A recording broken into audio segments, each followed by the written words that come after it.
It is another Pittsburgh Penguins, PHNQ&A, here on the Pittsburgh Hockey Now and the National Hockey Now YouTube channel. Hi, I'm Dan Kingerski. Welcome to somewhere in Dallas. We're just outside the Love Airfield, so I can make a quick escape on Friday. I have to think of the days of the week, quite frankly. Do me a favor before we begin this little Q&A and Penguins post-game where they lost to the Dallas Stars 3-2 at the American Airlines Center. Like and subscribe. Like the video, comment. Love to hear your comments. I do read them, believe it or not. And subscribe to the YouTube channel so you get notified. We're going to start trying to incorporate more live stuff, more videos. They've been actually surprisingly successful.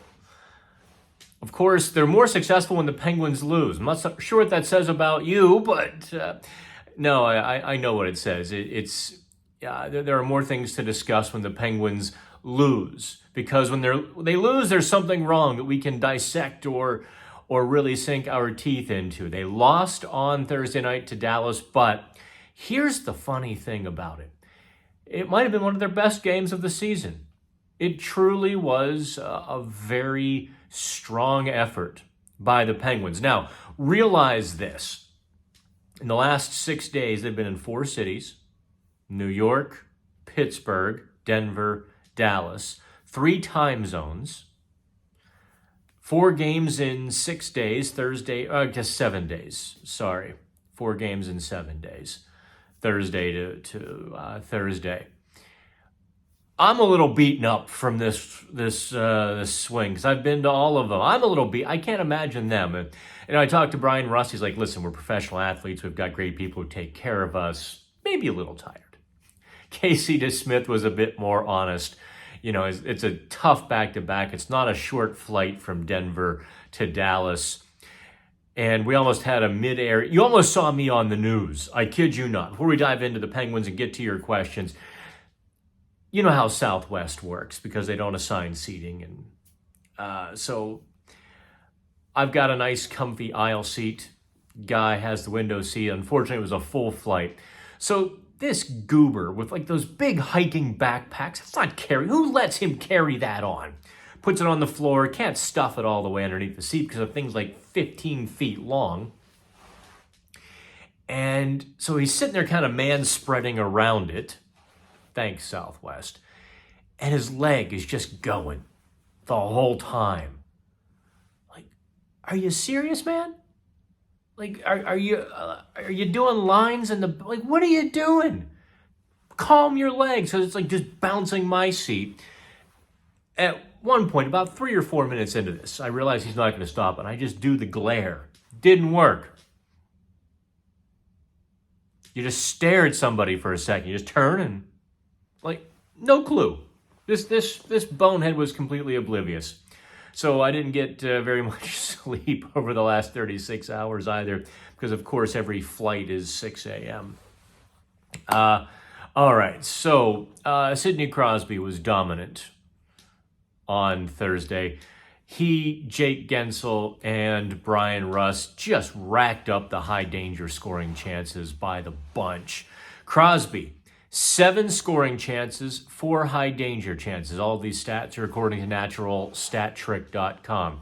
Jake Guentzel, 4. Brian Rust, 4 high danger chances. I'm sorry, Jake Guentzel had 3. Brian Rust had 4. Brian Rust gave the headline of the night. You'll see this on Pittsburgh Hockey Now in the wee hours of the morning on Friday. Asked him about that scoring chance where Ottinger robbed him. Rust in the crease alone, sweeps it to the backhand, has him beat, and Ottinger somehow has like a, go-go gadget leg, makes the save. Rust, he either said, that was pathetic, I need to put that puck in the net, or I need to put that puck in the net, that was pathetic. He was really hard on himself. And I felt bad. I thought he was kind of poking at himself in a jovial sort of way. He wasn't. I sort of chuckled. I'm like, I don't know how to follow that. He wasn't joking, though. So awkward moment there. And then, of course, I doubled down on the awkwardness when I asked Mike Sullivan about it. And the confines in American Airlines were very nice, lovely people, no complaints. Brian Rust was walking right behind the media scrum. Apparently, I didn't realize it when I asked Mike Sullivan. I said, Brian Rust was really hard on himself. What are you seeing in his game? I'm told that Rust kind of, snapped, looked at me, who was asking that question, and quickly vacated the area. Welcome to my job, right? There were so many things to like about the Penguins game. I mean, look, here's a team with a patchwork defense, a couple of emergency recalls in the lineup, and Chad Ruhwedel. By the way, Chad Ruhwedel cannot continue to take penalties. That's as unacceptable as you get. You can't have Chad Ruhwedel taking a minor penalty every night, which he has done. Let me slide this way so I'm centered. That penalty, I thought, look, it was a bad call on P.O. Terrible call on that hooking in the third period. They happen. Penguins kill that off, and then Ruhwedel with a blatant high stick. The officials have to call that. So the PK is tired already. Now they have to kill another penalty, and of course, you knew it was going in the net at that point. Ruhwedel has to be better, but that mistake aside, the mistake of the fourth line, allowing Roope Hintz to just carve through them on the Dallas first goal, that was light speed. I don't know if the television quite picked it up, how fast that was. Hintz realized at the red line he had a hole or a lane, and he just exploded.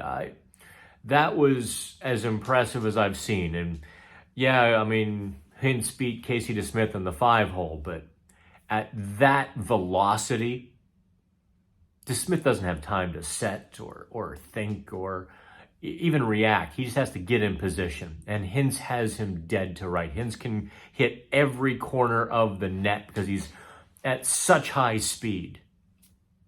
Cut right through Brian Dumoulin and Chad Ruhwedel. All right, so there was, y'all wear me out with this Alex Nylander stuff. I get it. Some of you love the Wilkes-Barre guys. I honest to God get it. They don't have any baggage. They're younger, and so they're automatically better. Y'all need, there are a handful of you who need to start listening to some hockey folks.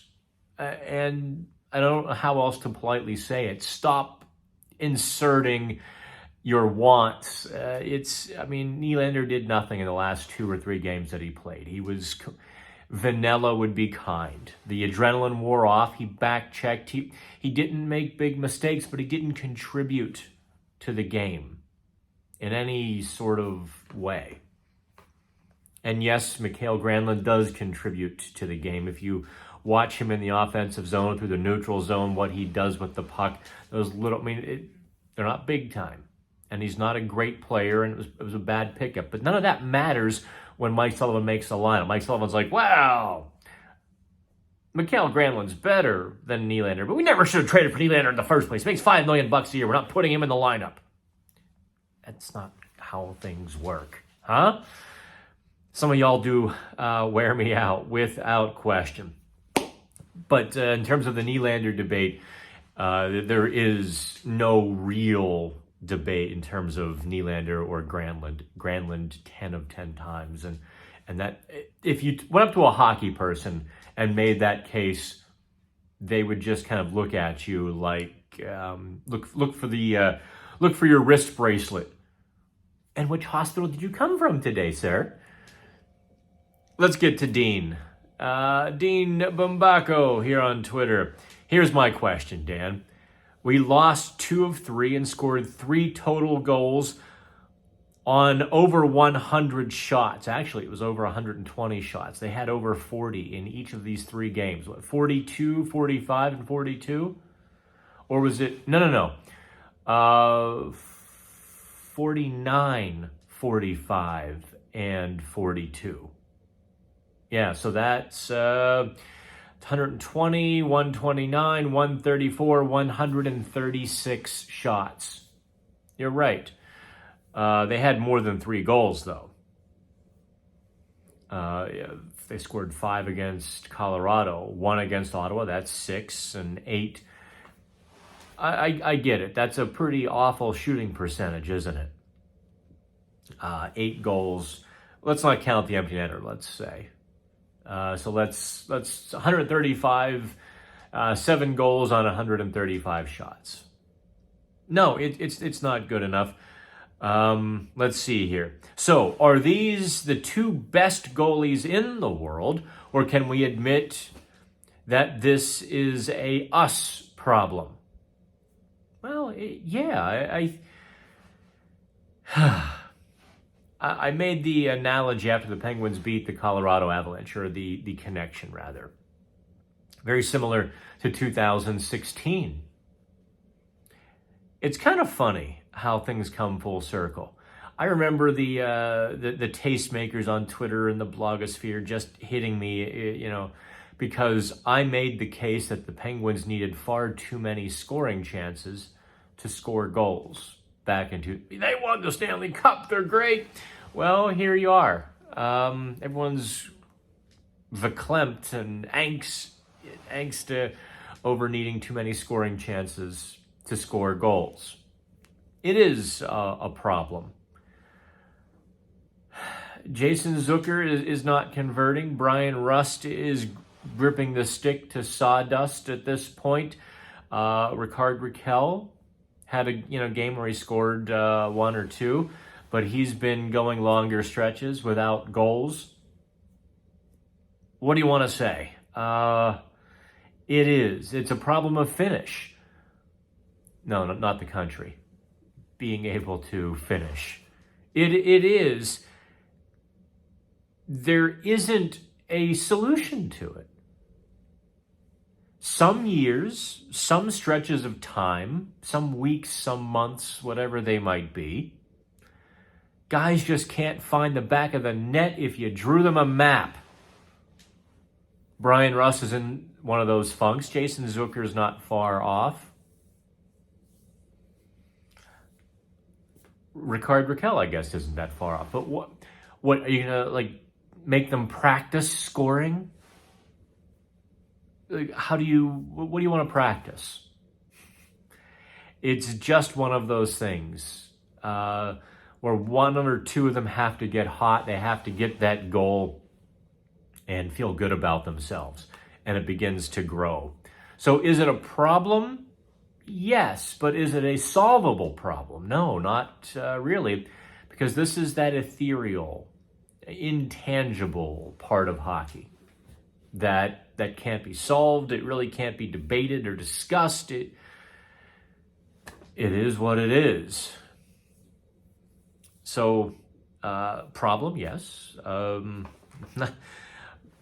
All you can do is go out and get more scoring chances than the other guy and hope that a few of them go in. That's all you can do. And I think the Penguins have done that 3 games running. Ottawa, they didn't get to the net. They did against Colorado. The puck went in. If you look at the heat map on Natural Stat Trick, the Penguins blitzed the net against Dallas. The Penguins were a bouncing puck away from that second chance goal half a dozen or more times. So many times. Rebounds, just carom just past a waiting winger or bounced over a waiting stick. At least half a dozen, if not a full baker's dozen. It was just one of those nights. A little bit of bad luck. I think that's what Evgeny Malkin said too. Just a little bit of good luck moving forward. The benefit, or the nice thing about Thursday night is that Florida got bounced by Toronto. Florida had their run. Now they've lost 2 in a row. Toronto beat them 6-2. That has to be a little bit deflating. The Penguins, despite the loss in regulation, keep the wild card. That much we like. We want the Penguins in the playoffs. It's a better story for me, a lot more fun for you. So on this, we agree.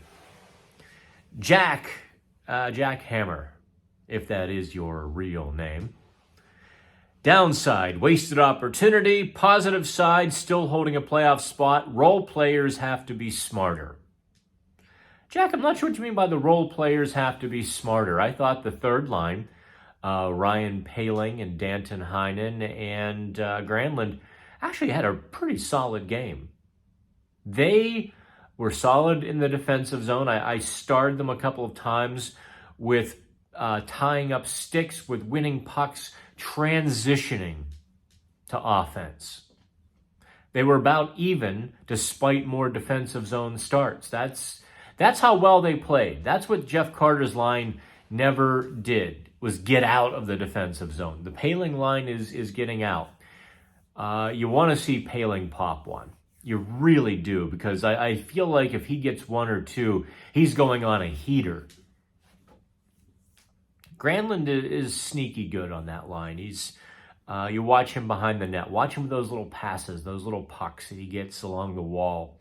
They're not 30 or 40 feet passes. They're 5-foot passes. They're 10-foot passes. But all of a sudden, the game changes in those 5 or 10 feet. The offense, the entire situation changes. He can stand a few more points, but guys have to put the puck in the net. Granlund is not going to score too many goals. He's the guy who's going to do the setting up. You can probably tell I'm wearing out a little bit. My voice certainly isn't strong. And let's see here. There were a couple more.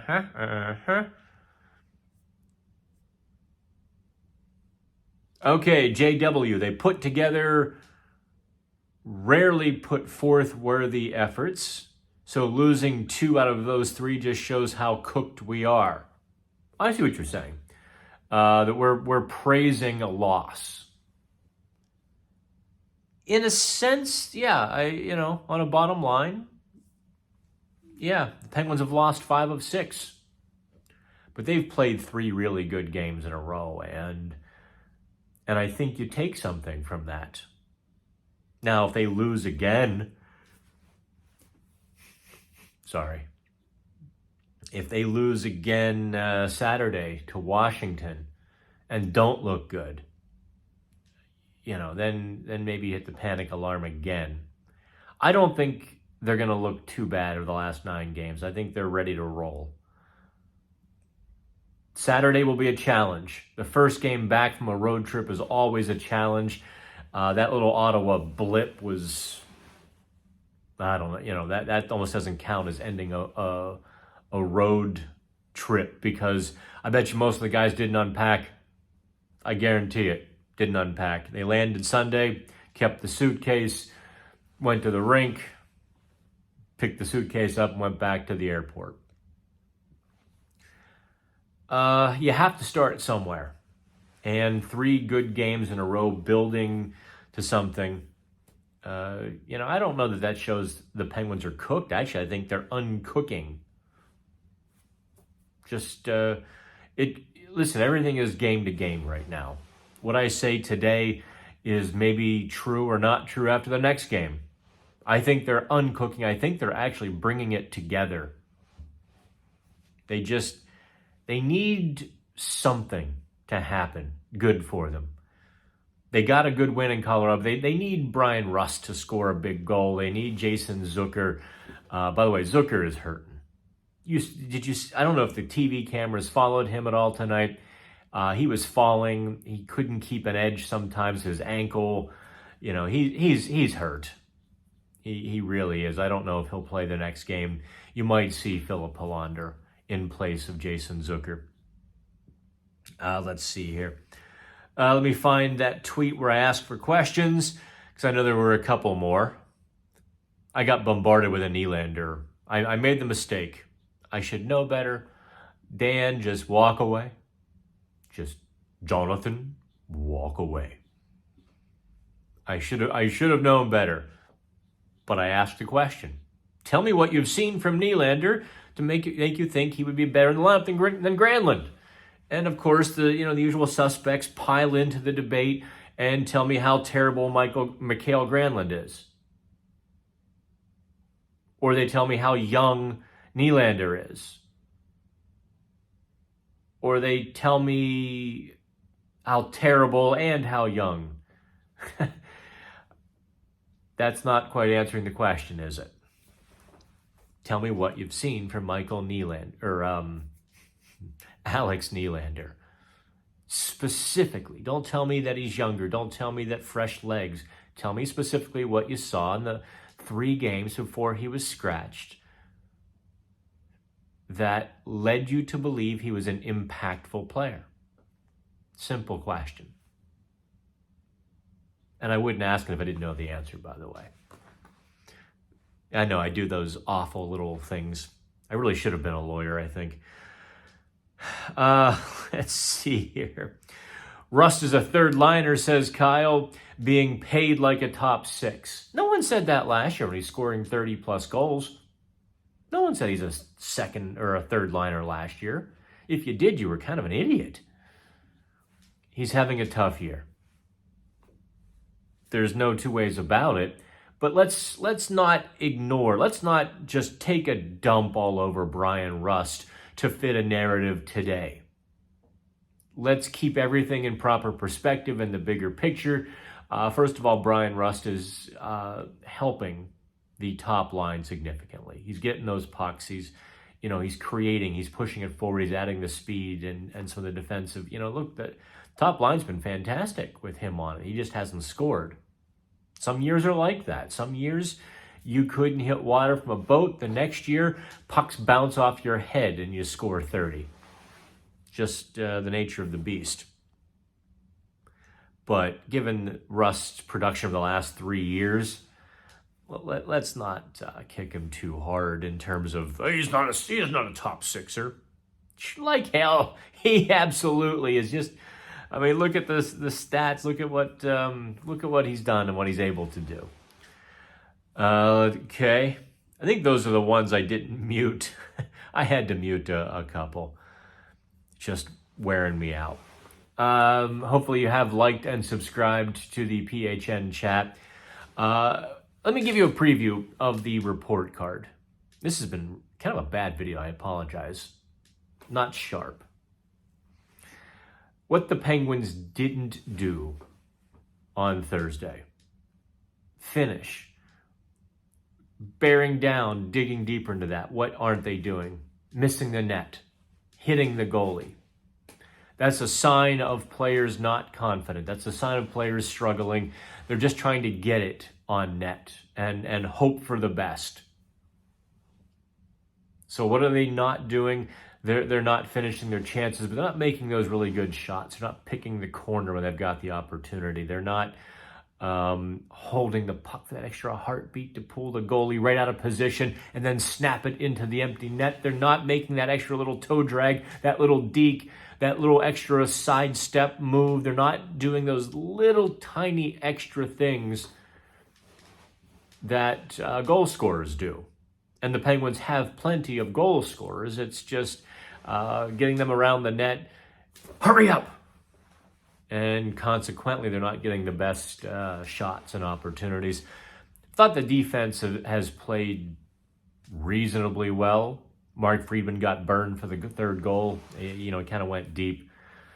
Those things are going to happen, especially when you're down 3-1 late in the game. A defenseman's going to press. He's going to try. He's going to make himself vulnerable to a mistake.